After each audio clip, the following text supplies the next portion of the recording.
Hello and welcome back to Newcastle Fans TV. Today we have a very special guest. He is one of the most well-respected journalists in the industry and he's the chief football writer of the Daily Mirror. It is a big welcome to John Cross. John, how are you? Yeah, very good, thank you. Thanks for such a nice welcome. Much appreciated. Thank you. Not a problem at all. John, there's only one big talking point in Newcastle at the minute, and that is the potential takeover of the football club. John, where do you see it at the minute? Do you believe that everything is more or less in place for this potential takeover to happen? Or do you believe that there's still maybe a couple of stumbling blocks left?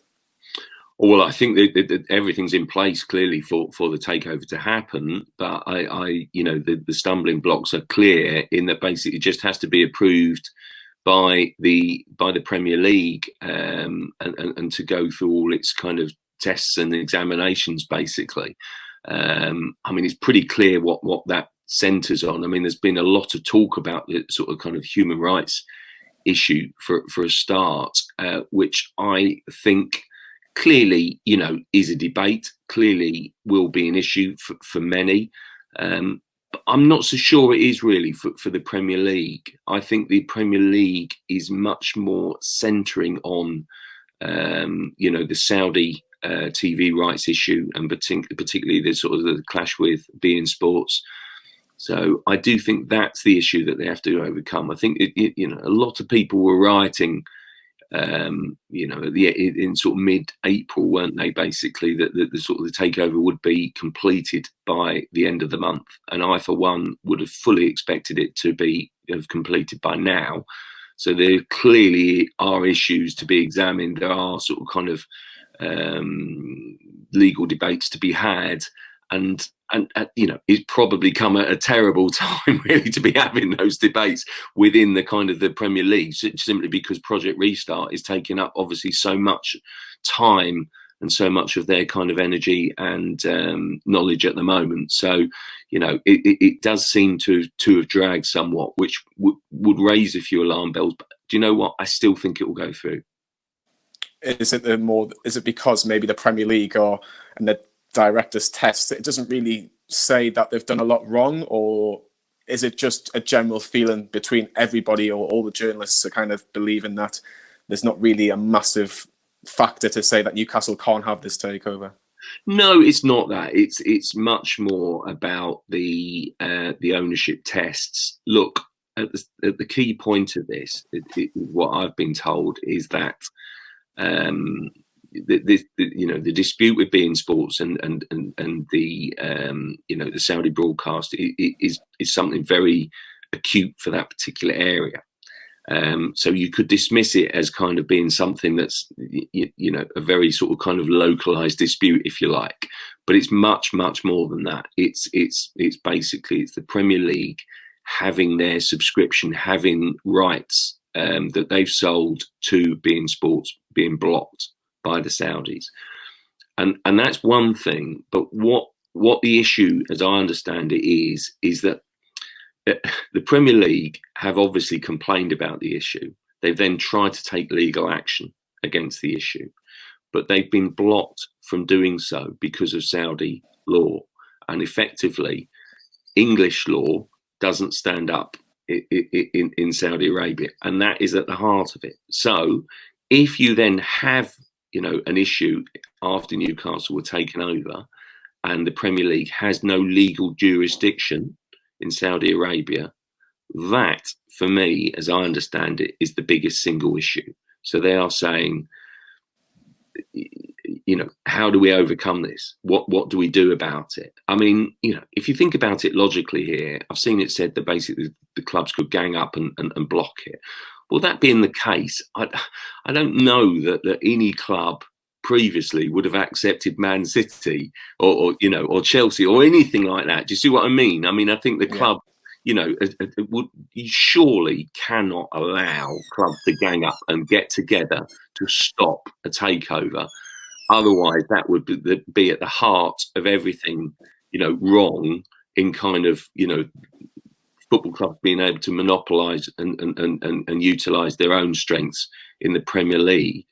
I mean, for what it's worth, I think that on a moral level, I think the takeover should be examined and should be talked about in the way that it was when, back in the day, all those years ago, when Roman Abramovich took over at Chelsea. There was a lot of debate over kind of, Russian ownership. Should it be allowed in English football?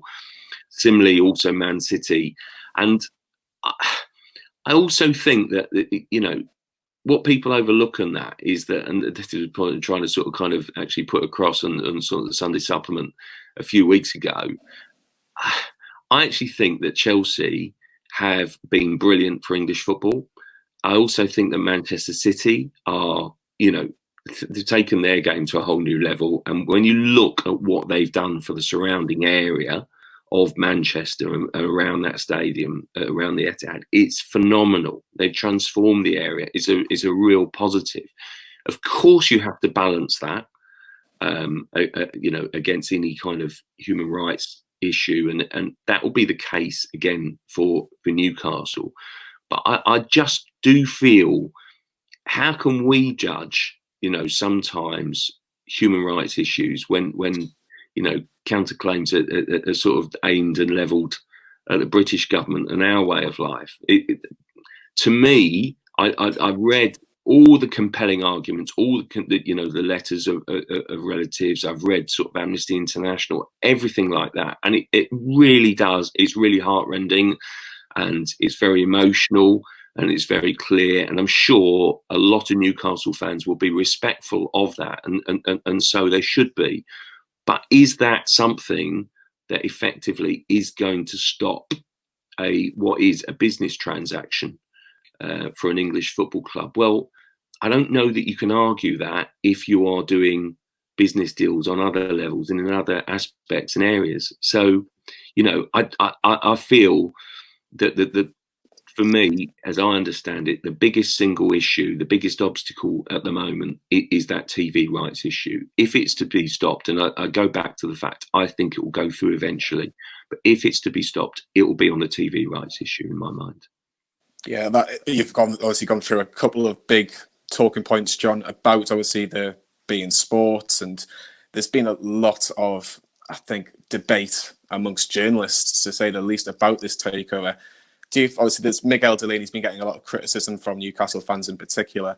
Do you think maybe they're wrong to make Newcastle fans feel guilty at the potential of this takeover? Because if you hear what the vast amount of money that are being mentioned, Newcastle could compete with the big clubs in the Premier League from the future onwards. No, I follow Miguel, and basically I like Miguel, and I actually think that he's absolutely right to raise the issue and have the debate. Newcastle fans don't have to agree with it, but I just feel that, it's what kind of, here we're having a debate and a discussion is what happens on social media, and I just, I'd be surprised that basically Newcastle fans, whenever I go to St James's Park, they love their football, but they're sort of good, good, decent people as well. And yeah, I'd be amazed if they didn't take some of those kind of accusations seriously, and sort of were respectful to that. I don't blame them at all for being excited. Why wouldn't you? Years after kind of years and years and years of kind of Mike Ashley, and now, there's sort of the sort of debate over this and the whys and the wherefores and the correctness of it. I can understand some of the frustrations, but I listened to another podcast where basically they were sort of saying, well, how comes other clubs didn't sort of kind of have this, and why is it Newcastle? Well, actually, I don't agree with that at all. In that basically it was mooted a couple of years ago about a potential Saudi takeover for Man United, and while that never even got closed, never got off the ground, the amount of kickback over that was phenomenal. And people, obviously, I do think, fans rightly so, will follow their own club and pick up on the negative coverage of their own club, and I completely understand that. But honestly, as someone who studies all the media, all the clubs, I was amazed, frankly, that basically it took about a good part of 2 weeks, I would say, for the debate to start happening about the rights and wrongs of the Saudi ownership. I go back to the fact that basically I'm not sure that basically whether we should be stopping or you can stop, a particular ownership coming into the Premier League. There's people raise Sheffield United. This ownership is different because it's tied to, the whole, the ownership of the country, the royal family, and it is different to Sheffield United. But equally, I think weighing all things up, I think we should listen to the debate. I think people can make up their own minds and have that debate. But I think that the prospect of Newcastle being a superpower in the Premier League is an irresistible one. It's exciting, and if you can get Pochettino up there, for example, and a few big signings, who can possibly argue that Newcastle and a new look Newcastle wouldn't be an asset for the Premier League? But I do still feel strongly that you have to balance that excitement against the legal rights and wrongs of the TV dispute and the moral argument of Saudi ownership. I think they're all very valid points, and I think they should be heard and listened to. Yeah, I completely agree. I think there is a fantastic discussion about this takeover because it could be one of the biggest in history, or the biggest in history, shall we say. You touched about Mauricio Pochettino and a couple of other players. Obviously, respecting the fact that Steve Bruce is still the manager of Newcastle and has done a very good job this season, in my personal opinion. Do you worry for his medium to long-term future at the football club if this takeover does happen? Oh, I don't. Unfortunately, I totally agree with you, by the way, that I think Steve Bruce has done brilliant this season, doesn't get the credit he deserves. And, I get all about the kind of, him seen as being seen as a kind of a Mike Ashley man, or the tactics, or kind of, but at times he seems to have as an outsider looking in. I remember going to St James's Park for a few notable games, Man City and Chelsea, but Chelsea in particular, actually almost more than Man City, was that there was no ambition to win under that game. It was just basically keeping it tight at St James's Park. I just thought that was strange. And then basically, and yet Benitez, he's revered, and understandably so. He's a world-class manager. But then if Steve Bruce does that, imagine the flack then that he gets. And that is, often as an outsider looking in, is something that I find a little bit difficult to understand. And unfortunately, for whatever reason, I don't think that in the longer term, beyond this season, however that plays out, I don't think that basically, people see Steve Bruce as being in charge, and I think they would rather go for someone like a Pochettino. Pochettino is an infectious guy. He speaks really well. His style of football, his energy, his enthusiasm, Newcastle fans will love it. If they get him, he will be an absolute, god to the Newcastle fans, because honestly, he's a fantastic guy. Yeah, for sure. I think it could be an exciting prospect, to say the least. John, let's quickly touch on the Premier League. Where are we at with the Premier League at the minute? There's a lot of rumours going around that June the 12th is being muted. June the 19th was also muted in a couple of articles as well. Steve Bruce even did an interview with another newspaper to say that it should be the end of June where Premier League football should get back to playing. Is the biggest factor is the coronavirus testing? And I've seen that there's a couple of articles with them there about how many tests can be done, or how many tests can be done in a week, potentially, with the Premier League players. Where are we at the minute? Can we see football or Premier League football returning before the end of June? Well, I'm speaking to you Monday morning, and on Monday, I think the clubs will vote.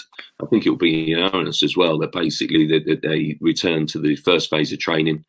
Look, the argument, I think, is pretty clear. Originally, the date was June the 8th. As a sort of almost a pathway in which you get contact training. So that's basically when football is open again, if you like, with the intention that the first game would be on Friday, June the 12th. Well, last week, there was a couple of meetings, one between the managers and one between the PFA and the players in the Premier League. Well, the idea from that, and what to emerge, particularly from the players' meeting, was that basically they didn't feel the kind of, 3 weeks between kind of starting training again and then playing games was enough.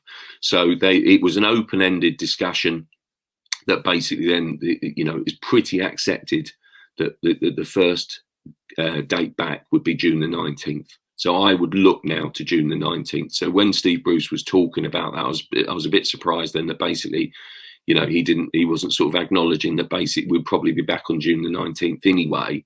So, you know, whether then Steve Bruce then wants to push it back a week. I mean, some managers want to just get back as quickly as possible. You know, it's pretty clear that Jose Mourinho is enthusiastic to get back. Steve Bruce, obviously, you know, rightly so, underlining his concerns for the players and wants to measure it. Other managers are sort of somewhere in between, basically.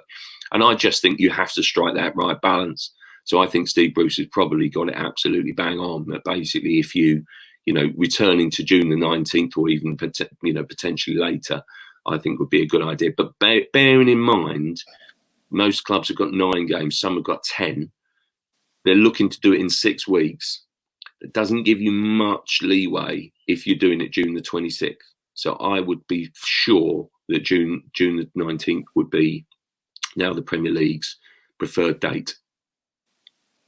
Well, hopefully for people that are missing their football, the 19th of June could be the day that Newcastle or another club, maybe Arsenal, your club, John, get back playing Premier League football. But thank you very much for your time, John. A fantastic insight into everything Newcastle United with the takeover and the Premier League as well. It's been a real pleasure. Pleasure. Thank you.